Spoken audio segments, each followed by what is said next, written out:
Hello అందరికీ నమస్కారం. నేను మీ ఎన్ఆర్ఐ ఫ్రెండ్. ఇండియాలో ఉన్నప్పుడు మా చిన్నప్పటి ఆటలు అన్నీ మట్టితోనే. చెట్లెక్కడం, ఆకులతో ఇల్లు కట్టడం, వర్షం పడితే బురదలో నడవడం. అవి ఆటలు మాత్రమే కాదు, ప్రకృతితో మనకున్న బంధం. ఇప్పుడు మేము అమెరికాలో ఉంటున్నాం. ఇక్కడ వింటర్ వచ్చిందంటే అన్నీ తెల్లగా మారిపోతాయి. రోడ్లు, చెట్లు, ప్లే ఏరియాస్ అన్నీ మంచుతో కప్పబడిపోతాయి.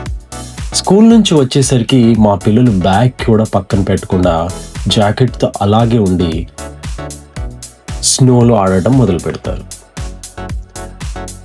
ఆ సీన్ చూస్తే ఆనందం వస్తుంది, కానీ లోపల ఒక చిన్న బాధ కూడా అనిపిస్తుంది.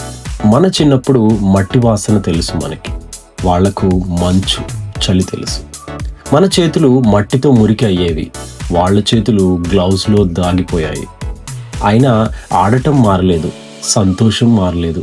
పిల్లల నవ్వులు మాత్రం దేశం మారినా ఒకేలా ఉన్నాయి.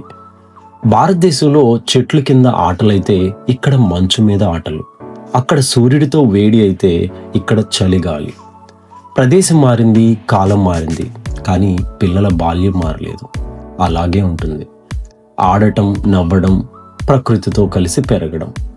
మట్టిలో ఆడినా, మంచులో ఆడినా పిల్లల ఆనందమే మనకి అసలైన సంపద.